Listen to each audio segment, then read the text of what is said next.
hello. Welcome to the Safe Space, the place where we use our spark to unite our allies. We're your hosts. I'm Marcella. And I'm Brittany. And so to start off the podcast, we'll be getting a little political, maybe a little bit explicit, so everyone be aware.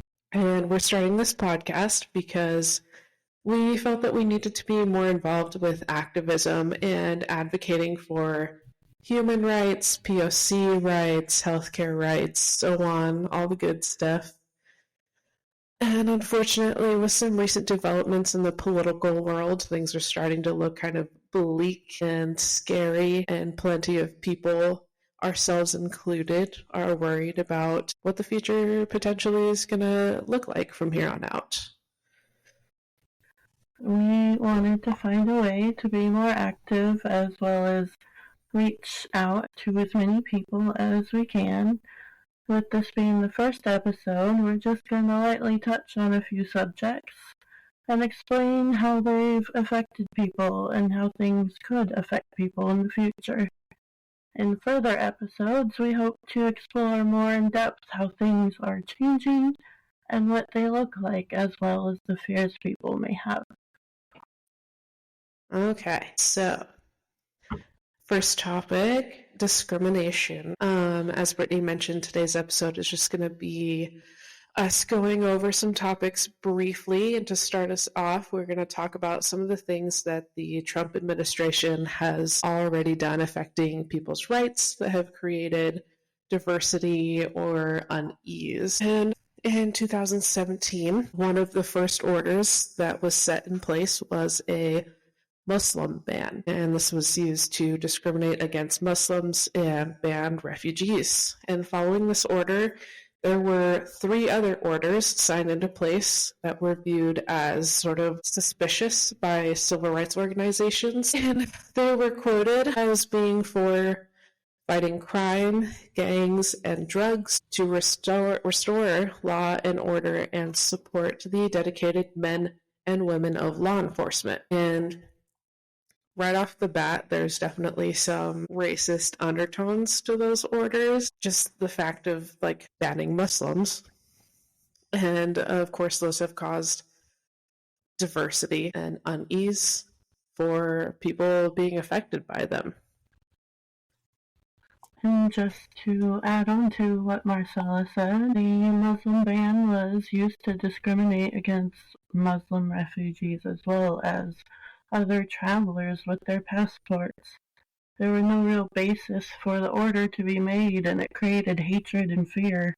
People were seeking asylum and leaving unsafe situations in their home countries, and they were faced with more unsafe situations once they got here.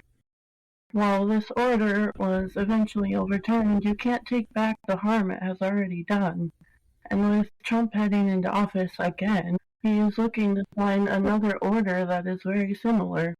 People seeking refuge and visiting families will once again be discriminated against and could face being banned from their country.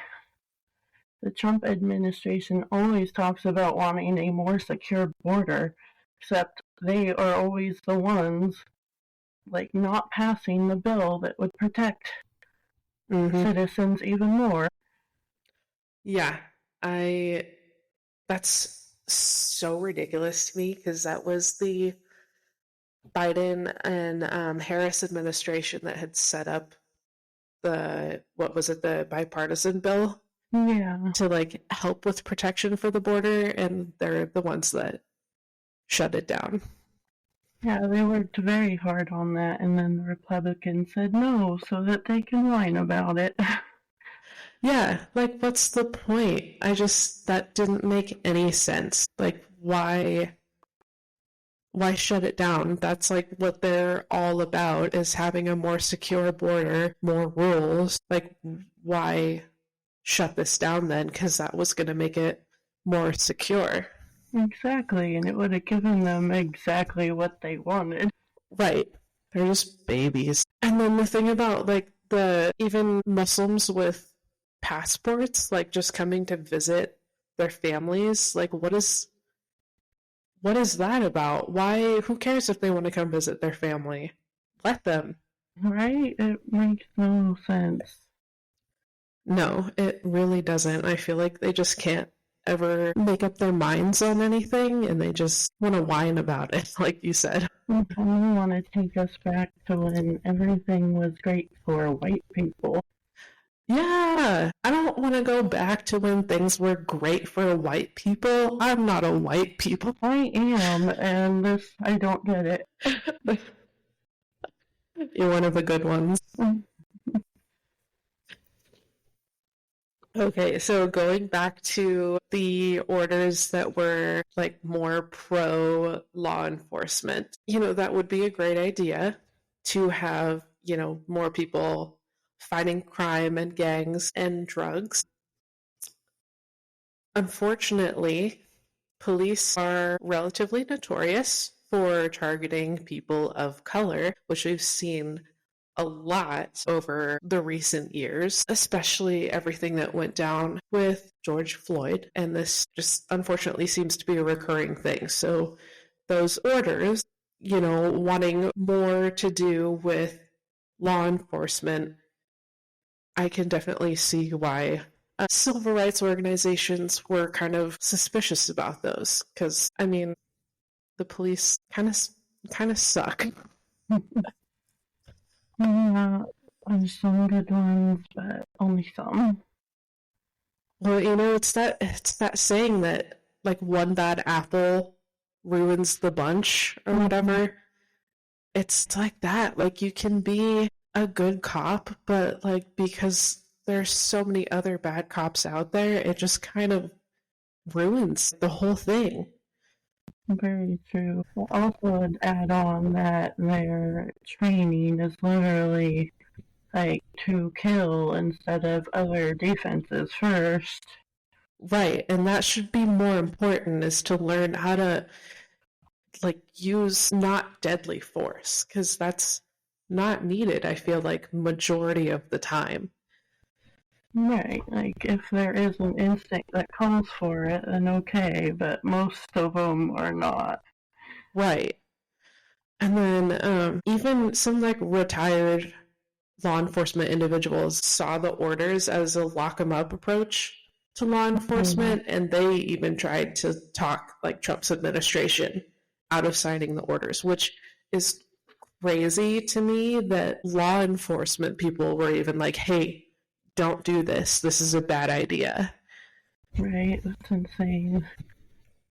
And they also mentioned that they would rather have seen more effort being put into mental health assistance and drug treatments and sentencing reform. And I believe, I don't have any citations for this, but I believe there's been like research done that has been proven that treatments and rehab and mental health assistance are more beneficial and more helpful for offenders than being sent off to jail for like low level types of crimes, because that like rehabilitation helps them. Oh, what's the word? I just totally spaced on the word.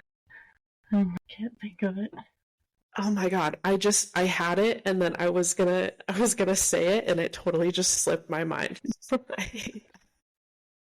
It helps them to, it helps reoffenders to like, it helps offenders to not become reoffenders, if that makes more sense. Like, re-enter society. Yeah. They're more, I'll have to find some extra research on this. I didn't research this little bit, but I swear there has been research where, all this other putting money towards other treatments and rehabs and assistance and things like that is more helpful than just shipping people off to jail and prison, because you're not learning how to do better in jail or prison, which when you're in rehab and assistance programs, you're being taught to how to do better and how to cope with like things that are going on in your life and how to turn to other better things rather than crime and drugs. And when you go to jail for petty little things, it makes your life harder trying to get back on track. And so a lot of people just spiral again. Right. And then once you're in like the jail and the prison system for like those low level crimes, you're more prone to like be a reoffender and go back because you're not, again, you're not taught like how to go about things in a better way. Right. Anyways, A little tangent there. little tangent. This makes me angry. Okay. Our second topic will be healthcare and housing. On top of discriminating against refugees and POCs, Trump has also been notorious for discriminating against and being extremely disrespectful towards women and the LGBTQ plus community. Multiple orders were signed into place that affected the well-being and health of both of these communities, and with his recent campaign, he plans to take even more. In March of 2017, Trump asked lawmakers to repeal the Affordable Care Act, or Obamacare, as the Republicans like to call it. This would, of course, affect millions of people getting access to medical assistance. It was then proposed to replace the ACA with the law that would get rid of Medicare and completely defund Planned Parenthood. Oh, I put Planned Pregnancy on the script. That's my bad. No worries. This may come as a surprise to some uninformed people out there. Planned Parenthood is not just a place for abortions. They also offer health care, contraceptions, condoms, all kinds of things that we need just as people with health care. Do they even do abortions? I don't know if they even do. To be honest, I think people just assume that. I don't even know. I should have researched that. But that's like, Planned Parenthood is so important in communities because it offers so much help. Like, schools are kind of taking away, I feel like, the sex education, and like that is obviously a very important thing to have, to learn about, to teach kids about, so they know like what's okay, what's not okay. Yeah, that's so important And like, to know and have options. yeah, and that's a thing that like Planned Parenthood helps with, and they offer like healthcare screenings and contraceptives. Yes, and like, yeah, and like minimal sex education and stuff. So it's important for so many other reasons. And I feel like nobody on the right knows or cares about how important it actually is. And it's not just about abortions, which I don't think they even do. I think people just like are uninformed about it. I just looked it up, and they do abortion referrals, and they do an in-clinic procedure, and they offer the abortion pill. Oh, okay. But even then, like, even if they do abortions, like, who cares? Sometimes that's needed. Right, that's the misconception. People aren't just having them to have fun. You literally need medical care if you're going to miscarry, if you're bleeding. Yeah. You need health care. Yeah. And this is one of the things that like gets me so frustrated every time I talk about it, because people aren't having abortions just for funsies, just because we want to do it, you know? Or just having babies and killing them. Like, nobody's doing that. I'm sorry, but nobody's doing that. No. I mean, crazy people might be doing that. Psychos, maybe. Majority of people are not doing that.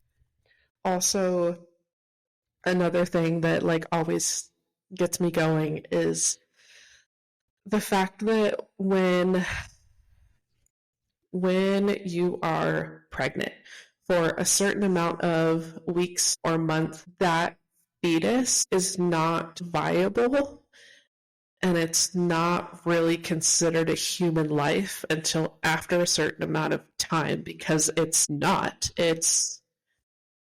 it's it's a zygote, and it is cells. Like, it's just a clump of cells. It doesn't even have a heartbeat for the first couple of weeks. It's just the cells pulsating. So the fact that people say that, like, right away it's a human life and use that as a reason to, like, ban abortion, like, you're scientifically incorrect there. That's not how that works. Not at all. And my thing is, that baby or fetus can't survive without the mother on its own. Right. It cannot. Yeah, no, it's considered a parasite, I think, technically, because it is living off of the host, and it cannot live without the host, which is a parasite. I don't think we ever scientifically call fetuses a parasite.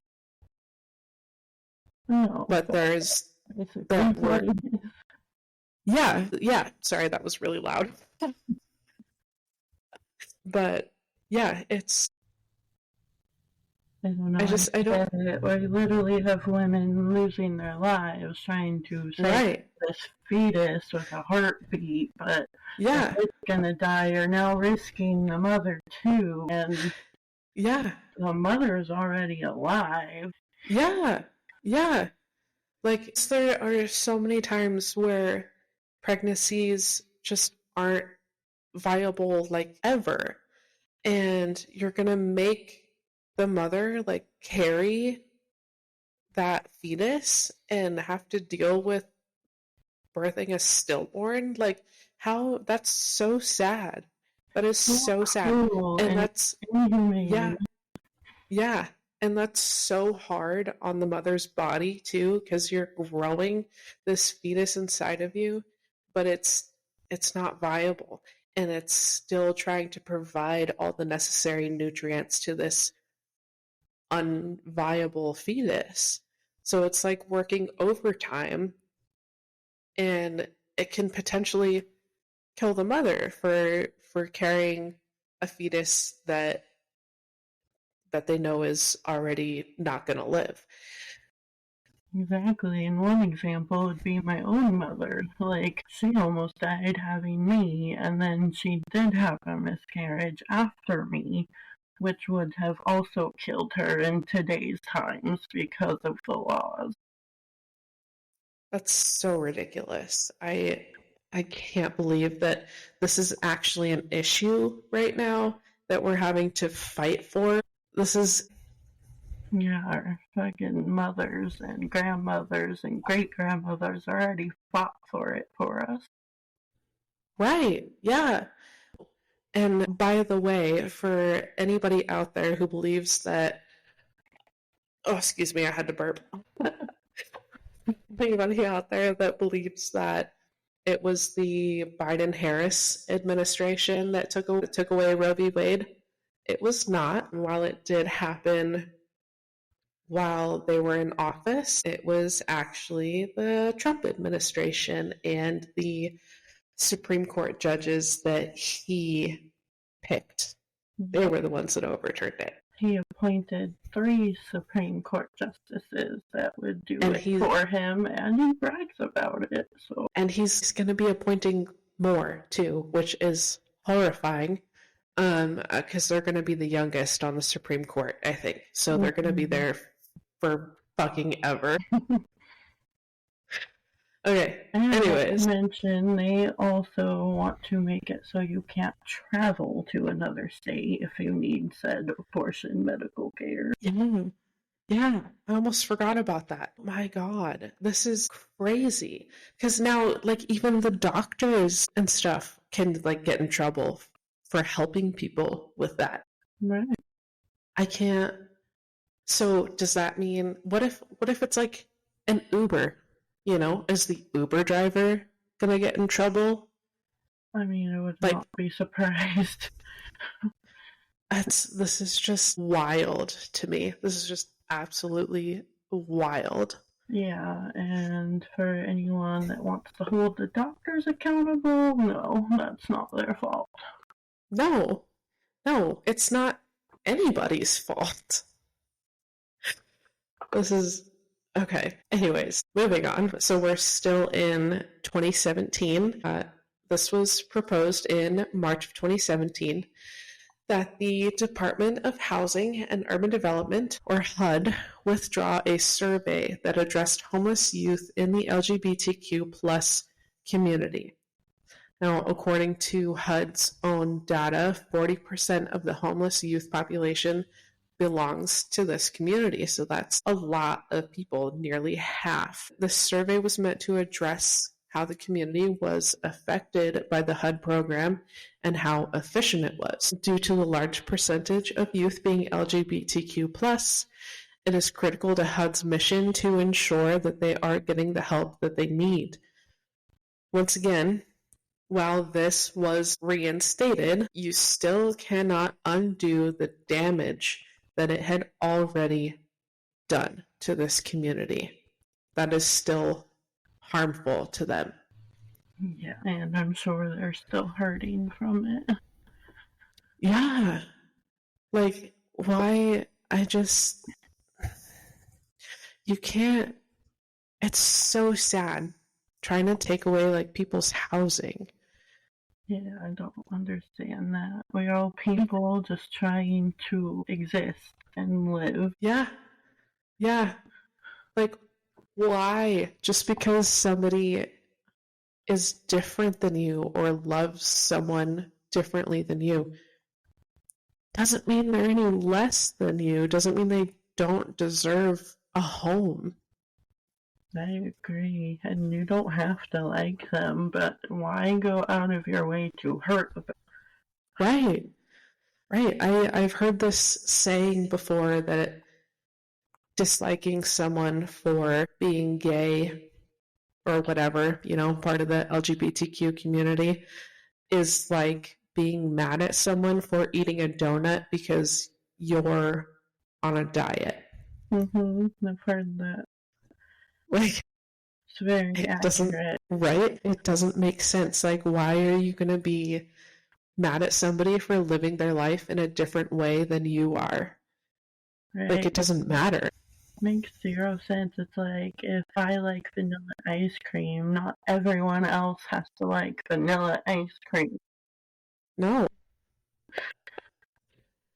Like, if you don't like it, or you don't want it, or you don't agree with it, don't do it. It's simple. Just don't do it. Exactly. Don't talk to those people if you don't like them. Don't bother them. Yeah. Leave them alone. Yeah. I guarantee they don't like you either. They're probably better off without you talking to them. Very neutral. Yeah.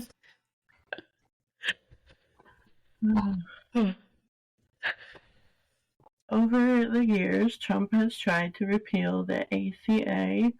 This has been met with a lot of agreement from his supporters. The ACA was signed into law in March 2010. It stands to make healthcare more affordable, expands Medicaid to support adults below a certain income level of millions of people across America. The bill has been proposed to replace the ACA, also affected Planned Parenthood. The bill would effectively stop Planned Parenthood from serving patients, part of Title X. Removing Planned Parenthood from Title X would mean that they could no longer afford birth control, reproductive health care, breast and cervical cancer screenings, and even STI testing and treatment. So that's just kind of going back to like all of the other things that Planned Parenthood does and is useful for.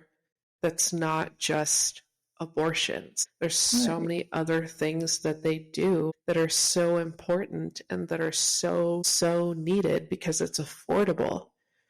Exactly. And the body is just complex. It's not black and white. No, I saw a post, I think on Facebook the other day, that made me laugh. And it was someone who was Republican. They said that they were very excited that Trump was president again. and that they can't wait for him to take away Obamacare, but that they hope he didn't take away the Affordable Care Act. Like, buddy, the call is coming from inside the house. Literally.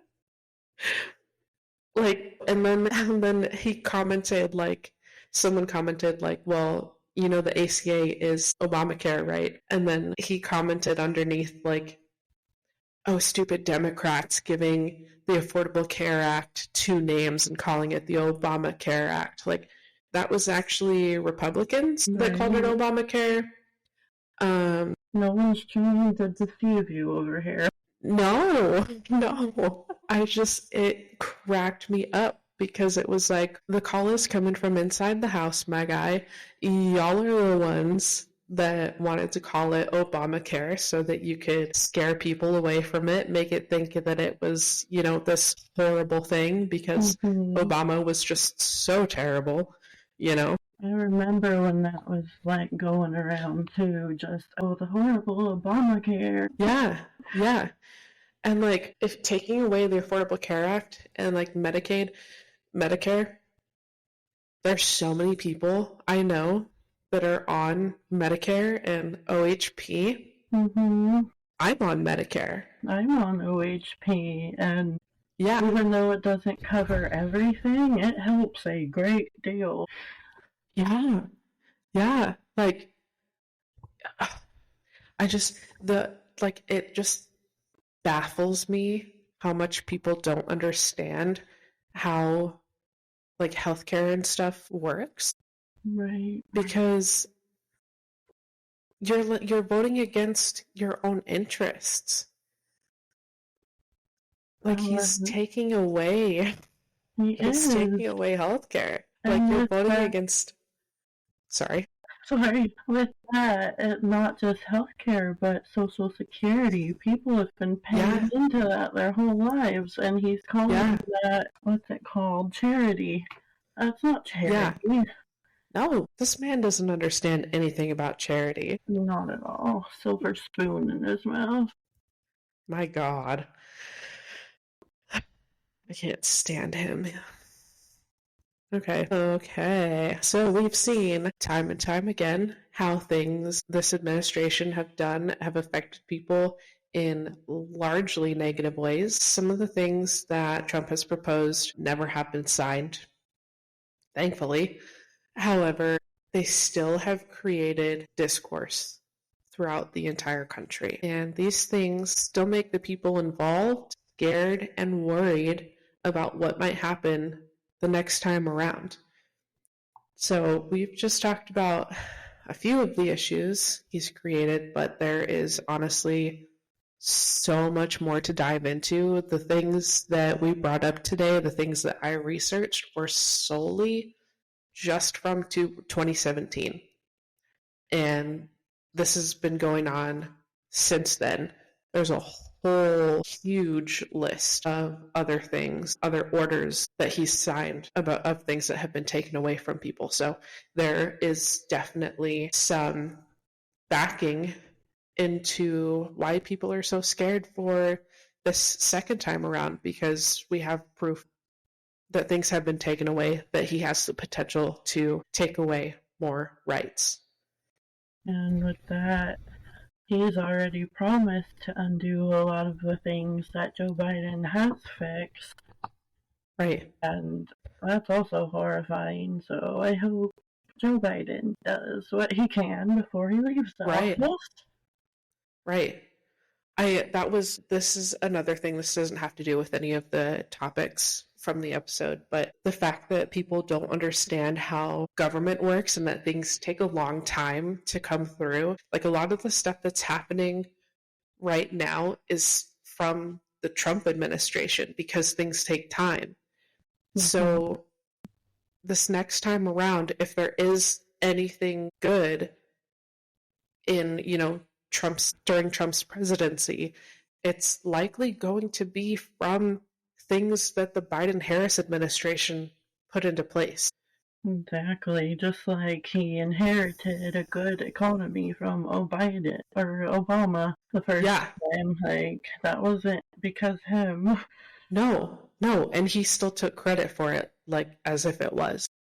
And then destroyed the economy. Yeah. Literally, Obama himself said that. And we didn't talk about the taxes, but he also screwed over the middle class with the taxes. That is still in effect to this day and has nothing to do with the Biden administration. Right. No, for the first time in the last 11 years that I've been working, this tax season, I owed money. I owed $200. Yeah. I've never owed money before. I didn't either before he did whatever he did, and then my brother also bought a house when he was in office, I believe, and the way he did the tax brackets, my brother is basically paying more than he's making. It makes no sense. Yeah, no, that doesn't make sense. I feel like taxes in general can be kind of confusing, but I definitely know that something is way different than it used to be.